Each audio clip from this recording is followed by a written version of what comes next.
Did you know that there are words in English with the same spelling, but different pronunciations and different meanings?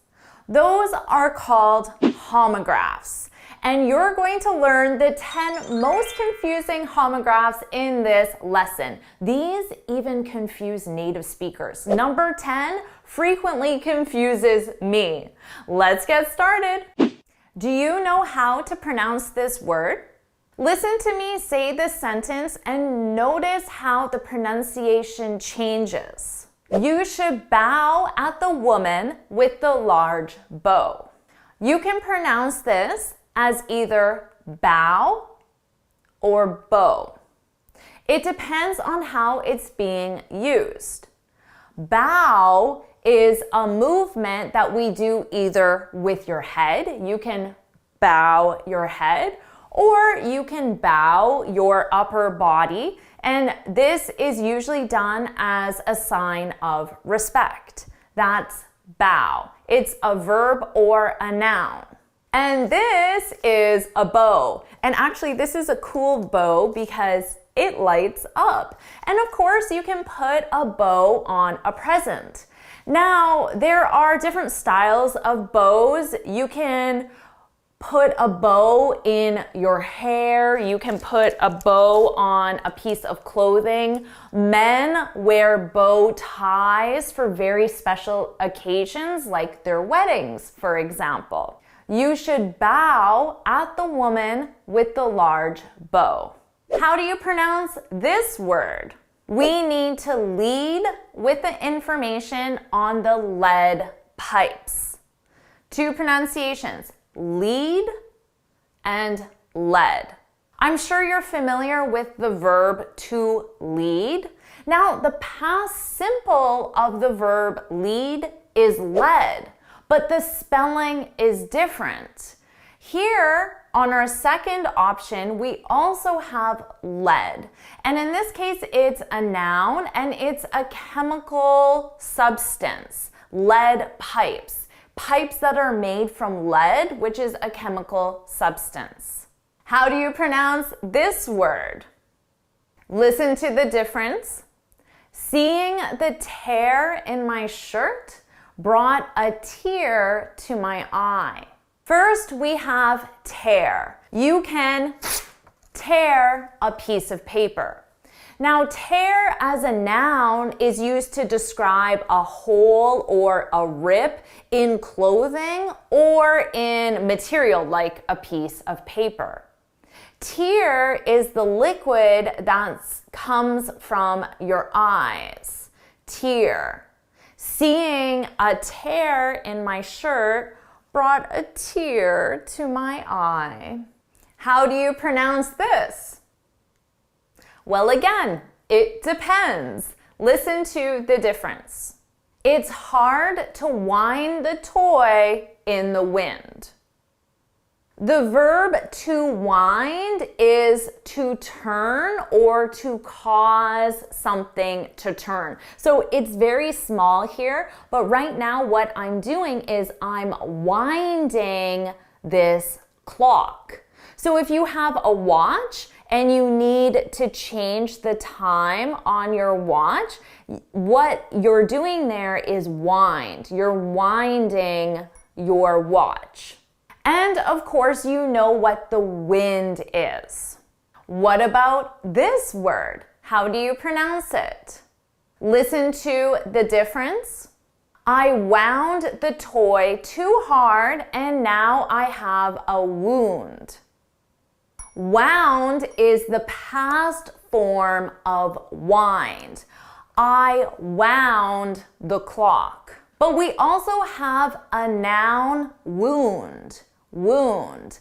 Wound is when you have a cut or hole on your body, usually caused by a weapon.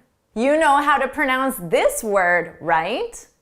Listen to the sentence. I need a minute to review these minute details. Minute is our time reference, 60 seconds. You know how to pronounce that, minute. But there's an adjective minute, minute. Minute means very small. So notice how it describes the details, very small details. I need a minute to review the minute details. How do you pronounce this word? Listen to the difference. They need to produce. More stands for the produce. Produce as our verb, of course, means to make something. Have you been in a grocery store and noticed that there are signs for the produce department? Produce represents the crops that are grown by farmers for consumption. They need to produce more stands for the produce. This word confuses a lot of students. How do you pronounce it? Listen to the difference. I live in an area with frequent live music performances. The verb live, of course, represents where you reside, where you call home. Live is used to describe a performance. It could be a musical performance, sports, movies, any kind of entertainment, a performance that is being broadcast or recorded as it's happening. So you can watch a sports game live, which means the moment that you're watching it, it's happening in real life. Right now, this recording that you're watching, it's not live. I recorded this in the past, I edited it, and then I uploaded it to YouTube. So this is not a live broadcast. How do you pronounce this? Listen to the difference. I was supposed to read 3 chapters, but I only read 1. When the pronunciation is that long sound, read, eed. That's for the infinitive, to read, or the base verb, read. And when it's the short sound, the same sound as the color, red, that's the past form of the verb read. Yesterday, I read a book. I've read 3 books this month. And the homograph that confuses me all the time is this word. How do you pronounce this? Listen to the difference. The bass guitarist loves bass fishing. Now, I always forget if the musical context is bass or bass. It's bass, bass, bass. Bass represents very low tones and sounds in music. So a bass guitar is a guitar that plays those very low sounds. Now, bass is a type of fish. The bass guitarist loves bass fishing. Now you have the most confusing homographs in English. How about a little quiz? I'm going to show you the sentence and I want you to say the sentence out loud, and then after you'll hear my pronunciation so you can compare it and make sure you got it right. Let's do that now. You should bow at the woman with the large bow. We need to lead with the information on the lead pipes. Seeing the tear in my shirt brought a tear to my eye. It's hard to wind the toy in the wind. I wound the toy too hard and now I have a wound.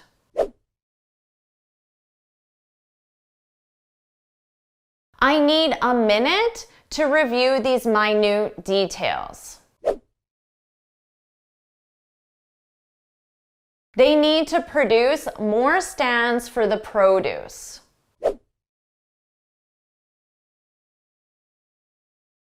I live in an area with frequent live music performances.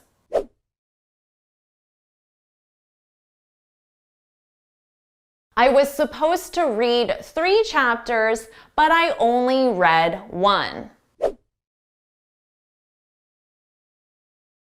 The bass guitarist loves bass fishing. Let us know in the comments which one you found the most confusing. For me, like I said, it's definitely that bass guitarist. I always want to say bass guitar, which means fish guitar, which doesn't make any sense. Bass guitar, bass, fish. I need to practice that one. Awesome job with this lesson. Now, keep improving your English with this lesson right here. I know you'll love it. And make sure you go to my website and get this free speaking guide where I share 6 tips on how to speak English fluently and confidently. You can get it from my website right here. And now, get started with your next lesson.